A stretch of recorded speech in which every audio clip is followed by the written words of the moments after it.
A paz do Senhor, meus queridos e amados irmãos em Cristo Jesus. Estamos aqui para mais uma pré-aula do sistema virtual aqui do setor do bairro Mapim. E nós temos aqui com o pastor responsável pelo setor, o pastor Cristiano Matias, juntamente com a sua digníssima esposa, irmã Márcia. Temos aqui os superintendentes da Escola Bíblica Dominical, os evangelista Valmir, evangelista Enéia e o presbítero irmão Donizete. Nós temos aqui também as secretárias adjuntas, que é a irmã Fátima e a irmã Salete Flores. Eu sou o professor Claudine Santos, estarei comentando com vocês aqui a lição de número 3, que é Jó e a realidade de Satanás. O texto áureo está em Jó, no capítulo 1 e do versículo 6. E vindo um dia que os filhos de Deus vieram a apresentar-se perante o Senhor, veio também Satanás entre eles. Muito bem. A leitura bíblica em classe, ela está em Jó, no capítulo 1, do versículo 6, 7, 8, 9, 10, 11 e 12. Ou seja, do verso 6 até o verso de número 12. E depois Jó, no capítulo 2, e do versículo 4 e 5. Muito bem. Então, a parte do tópico número 1 aqui, o livro de Jó e a natureza de Satanás. Muito bem. Aqui no tópico número 3, a gente vai trabalhar também sobre o livro de Jó e as obras de Satanás. Muito bem. E no tópico número 3 aqui, o livro de Jó e o acaso de Satanás. Muito bem. Então, estarei aqui resumindo aqui essa lição aqui, comentando com vocês aqui, tá certo, pessoal? Falar sobre os filhos de Jó, porque isso é importante. Quando você estuda o texto, é importante você extrair do original ou fazer uma busca, o que significa a palavra, principalmente as palavras nas cópias dos originais, para que você venha acrescentar nos seus ensinos, para que você venha fazer uma boa exegese e uma boa interpretação quando você lê o texto e o contexto, para chegar a um dominador comum. Dentro dessa lição aqui, eu gostaria de abordar aqui sobre o estado original de Lúcifer antes da queda, e também os nomes e títulos pessoais desse. E também estarei aqui comentando aqui, já finalizando a lição, sobre a queda de Lúcifer. Queridos irmãos, quando eu observo aqui, principalmente aqui no tópico de número 1, eu vejo aqui na lição de hoje, iremos aqui estudar o significado dos termos Satanás e iremos também analisar os filhos de Deus aplicado aos anjos no livro de Jó. E por fim, veremos quais as recomendações bíblicas para resistir às astutas ciladas do reino das trevas. Interessante isso, mas veja bem, nós vamos ver aqui todo o significado, principalmente quando nós olhamos aqui para o tópico número 1, aqui o livro de Jó e a natureza de Satanás. Satanás, ele é um ser real, nós vamos tratar aqui nesses tópicos aqui, nessa lição aqui, falando sobre ele. Inclusive, nós temos aqui no canal da IBD aqui do setor Mapim, que é no canal da IBD setor Mapim aqui, nós temos aqui também aqui umas lições. Nós temos aqui falar sobre a criação dos anjos, que é do curso básico em teologia, e falei sobre a natureza dos anjos. E agora, semana que vem, eu vou falar sobre a organização angelical e vou falar também sobre Satanás, sua origem e queda, que é essa lição que estou comentando com vocês aqui agora. E depois quero falar sobre demônios e anjos caídos. E é muito importante nós conhecer o campo do nosso adversário. Isso é para saber quais as armas que nós devemos utilizar. Muito bem. Queridos irmãos, quando nós observamos aqui para todo esse aspecto, o que nós podemos observar? O estado original de Satanás. Veja bem, queridos, quando nós observamos aqui o texto de Ezequiel, é uma profecia com sentido duplo. Com certeza aqui nós não temos como negar. Inicialmente aqui nos primeiros 10 versículos falam do príncipe de Tiro. para referir-se ao seu orgulho, que o levou a exaltar-se com a qual a divindade. Mas, queridos, por isso seu julgamento foi inevitável. E em segundo plano, a profecia ela tem uma referência direta ao Lúcifer. Primeiro, eu vejo aqui a relação figurada com o rei de Tiro. Em Ezequiel, no capítulo 1 e do versículo 10, quem era o rei ou príncipe de Tiro?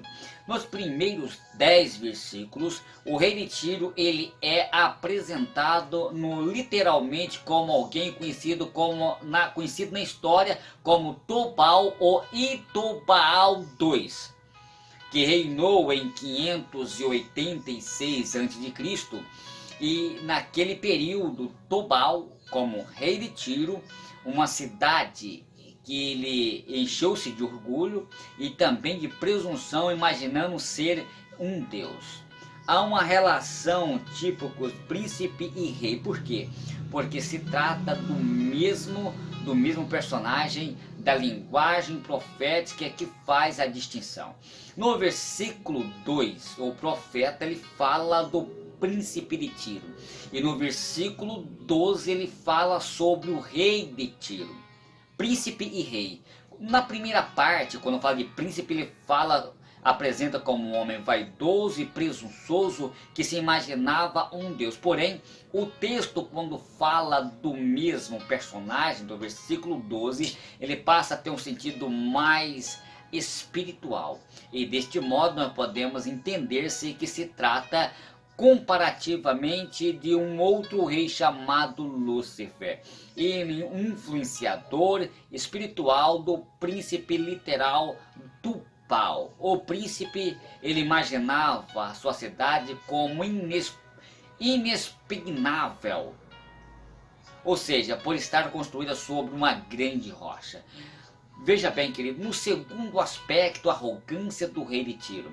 No versículo 12 e o verso 5, o profeta ele condena a arrogância e também as blasfêmias do príncipe de Tiro pelo fato de imaginar então ser um deus e de julgar-se conhecedor de todos os segredos da vida. O príncipe ele imaginava ter a mente de Deus e afirmava: eu sou Deus, como está em Ezequiel no capítulo 28 do versículo 2 até o verso de número 9. Algumas características originais antes da queda. Muito bem, quando a gente observa aqui em Ezequiel no capítulo 28 do versículo 12, queridos irmãos, no capítulo 12 versículo 16, o texto ele indica que Lúcifer ele era possuidor de uma elevada distinção e também de tentador de honrosos títulos e posições. Conforme eu vou destacar aqui a seguir. Primeiro, o feridor de medidas. No verso 12, a palavra selo ou aferidor é uma tradução fiel do original hebraico, porque significa aquele que lhe era a imagem perfeita da criação divina, a imagem refletida sobre si mesma que conferia os privilégios de sua e mais bela inteligência, criatura de Deus. Como está no verso 12, nele se encontrava então a medida perfeita de toda a criação, daquilo que Deus criara. Então, no segundo aspecto, estava no Éden, jardim de Deus, no verso 13. A menção sobre pedras preciosas existente no jardim do Éden tem um sentido figurado para ilustrar os privilégios dessa criatura chamada Lúcifer, personificada no texto como rei de Tiro. O ornamento de pedras preciosas e desse personagem indica então a grandeza e também a beleza de sua aparência. Era um tipo de glória tipificada e também representada por Lúcifer antes da queda. o terceiro aspecto num dia em que foste criado. Quando a gente observa aqui no verso 13, é importante essa expressão, porque declara que Lúcifer, ele é um ser criado por Deus. Como criatura de Deus, não lhe dava o direito de imaginar ser tão superior ao ponto de ser igual a Deus. No terceiro aspecto, queridos irmãos, nós vamos entender que aqui que o querubim ungido para proteger. No verso 14, na descrição profética de Ezequiel, Lúcifer, ele pertencia à mais alta patente ou mais alta classe dos seres angélicos. A sua manifestação com Deus manifestava através de quê? De proteger o trono de Deus. Esse mistério de proteção dos querubins tem a ver com a incumbência de preservar toda a criação divina. Principalmente quando nós observamos aqui para Gênesis no capítulo 13, verso 24, como também em Êxodo no capítulo 25, do versículo 17, e até o verso de número 20, como também em Salmo de número 80 e verso 1.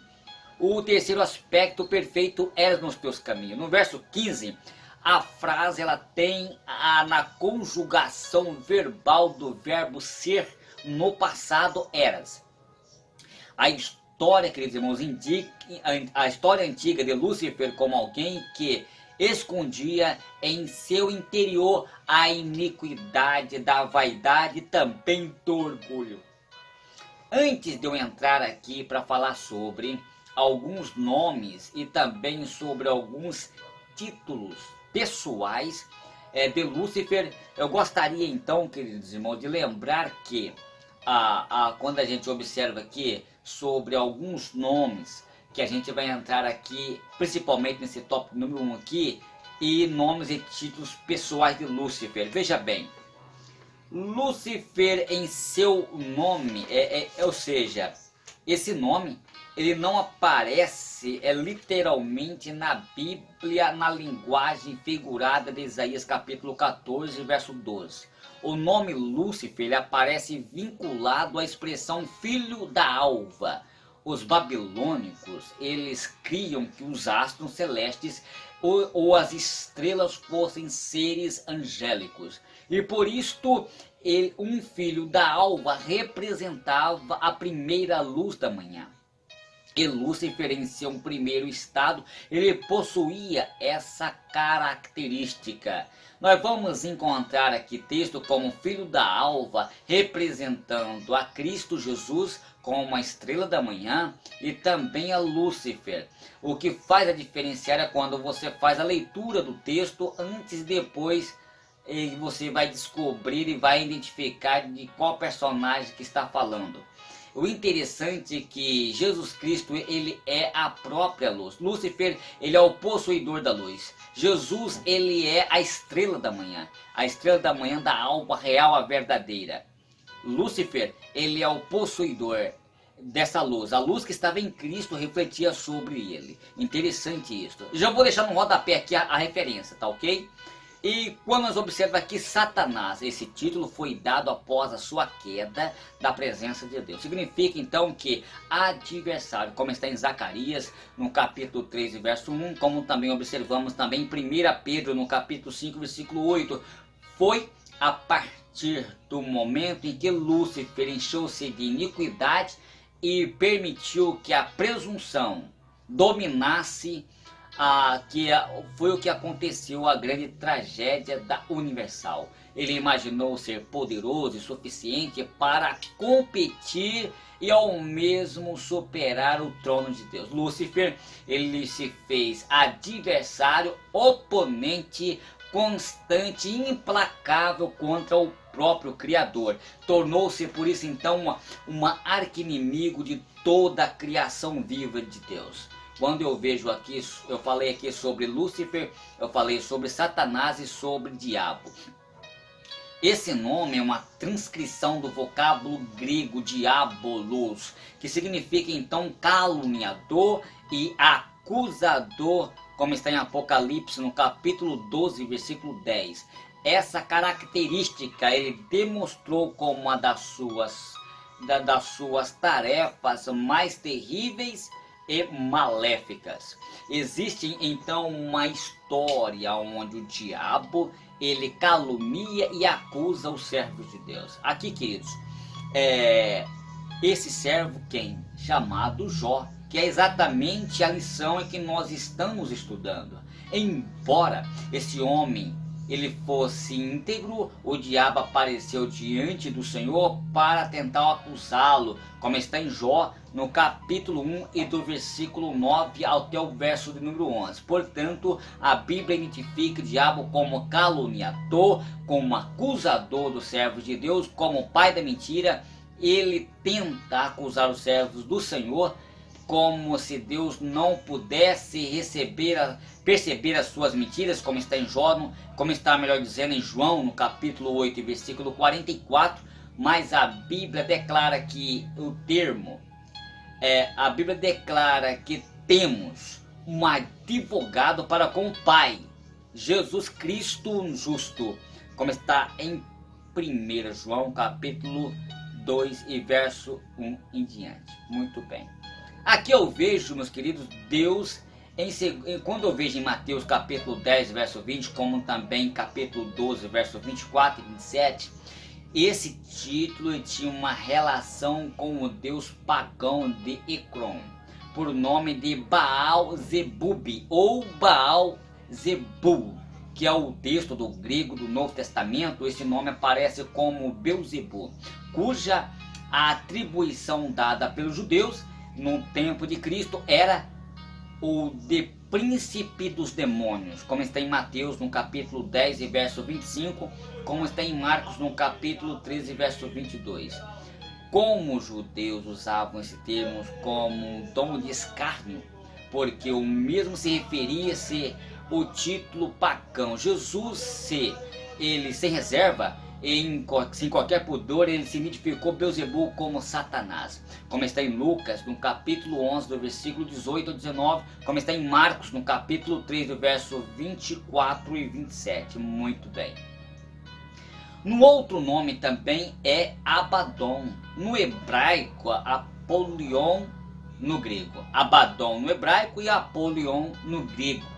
Estas palavras, nas línguas hebraicas e também na língua grega, respectivamente, têm o mesmo sentido na Bíblia e significa destruidor, como está em Apocalipse capítulo 9, versículo 11. Portanto, destruição é uma característica destacada sobre as obras de Satanás. Ele tenta destruir tudo que é santo e puro, tudo que é precioso para Deus. De modo tão específico, ele aparece no livro de Apocalipse, capítulo 9, versículo 11, como o anjo do abismo, identificando então como Abaddon ou Apolion. Interessante isso aqui, né, irmãos? O assunto é profundo, mas Satanás, ele, em toda a sua fúria, ele tenta destruir e tentar destruir os servos de Deus. Mas quando a gente observa aqui ainda, quando eu continuo aqui, Satanás ele acessa as regiões celestes, já entrando aqui no tópico número 2 da lição. Veja bem, muitos expositores bíblicos admitem essa ideia, mas que se trata de um acesso com certeza restrito, e essas evidências aparecem em algumas passagens do Antigo Testamento, como em 1 Reis, no capítulo 22, verso 23, e também em Jó, no capítulo 1, versículo 6 e 9. E olhamos para Zacarias, no capítulo 3, verso 1 e 2. É com base nessas passagens que Satanás é chamado de acusador dos irmãos, dos nossos irmãos, como está em Apocalipse capítulo 12, versículo 10. A Bíblia de Estudo Pentecostal deixa transparecer essa interpretação. Satanás ele é colocado e precipitado na terra, como está em Lucas no capítulo 10, verso 18, e não lhes é mais permitido acesso aos céus. Sterling Orton também segue essa mesma linha de pensamento em seu comentário sobre o livro de Apocalipse. Mas com a chegada vitoriosa de Jesus nos céus, não se achou lugar para o acusador dos irmãos, e assim não foi mais possível acesso de Satanás e os seus correligionários, pois eles não prevaleceram e nem mais o seu lugar se achou no céu, como está em Apocalipse no capítulo 12 do verso 8. Muito bem. Satanás dentre os filhos de Deus. A expressão filhos de Deus em Jó capítulo 1 versículo 6 é interpretada por alguns como homens e por outros como sendo anjos. Temos aqui lembrar, queridos irmãos, que a frase filho de Deus tanto pode ser aqui é aplicado como anjos. Em hipótese nenhuma pode ser aplicado como homens. Por quê? Porque é impossível que um homem se faz reunião com Deus. Como nós podemos observar, quem foi que viu a glória de Deus? Homem nenhum na matéria consegue se aproximar de Deus. Moisés queria ver Deus e ficou atrás da penha e viu só um vulto de Deus e caiu por terra. Homem nenhum consegue ver Deus na sua totalidade. Então ali estava reunido os anjos e Satanás apareceu do nada. Tá certo? Ele apareceu do nada. Nós temos que analisar o texto e o contexto, porque em todo, olhando para Jó, que os filhos de Deus, e veio também quem apresentar ali? Satanás entre eles, como está em Jó no capítulo 6, 1 e 6. Nenhum homem consegue ver Deus de perto. Então aqui não pode ser homens naturais, quando Deus fez a reunião com os seus filhos e apareceu Satanás.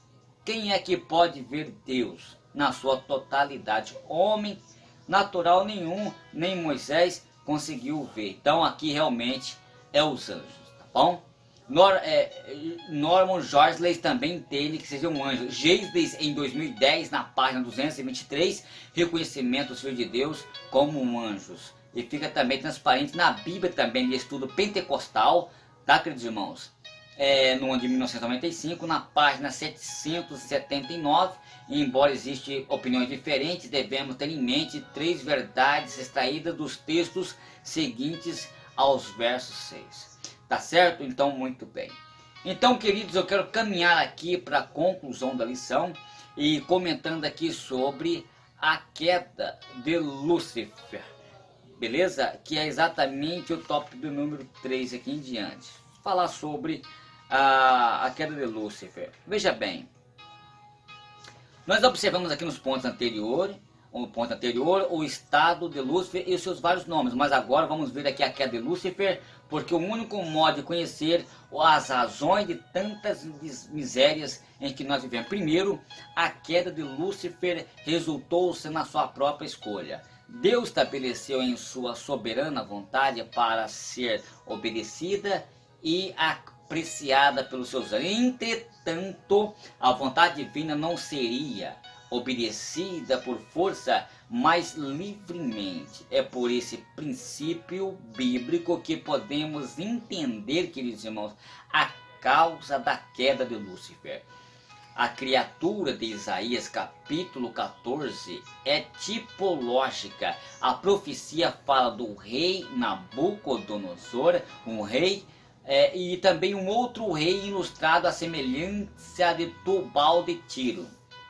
O que procedeu à queda de Lúcifer foi a sua ilusão e engano acerca do seu próprio poder nas hostes angelicais, imaginando-se superior a todos os demais anjos criados, e pretendeu tomar ao lugar do Criador. 5 afirmativa descrita em Isaías capítulo 14, verso 13 e 14. Revela então aqui as pretensões de Lúcifer. Primeiro, me acompanhe comigo aqui por gentileza. Eu subirei ao céu. Uma tentativa de estar acima de toda a criação e também do próprio Deus. Segundo, acima das estrelas de Deus. Exaltarei o meu trono. Quando se refere-se então às estrelas de Deus, ele está se referindo dos demais anjos criados. Terceiro aspecto, no monte da congregação eu me assentarei. O monte da congregação refere-se ao lugar do trono de Deus, aonde ele queria sentar-se. Sacais ele, hein, meu Deus. O terceiro aspecto é que subirei às mais altas nuvens. Mais uma vez ele revela a sua intenção presunçosa de superioridade. Terceiro, quinto, né? serei semelhante ao Altíssimo. Aqui estava a mais grave pretensões de Lúcifer. Ele queria então colocar-se em posição unilateral em relação ao Criador. Você viu aí, queridos irmãos? Mas veja bem, a queda de Lúcifer foi inevitável e consequente.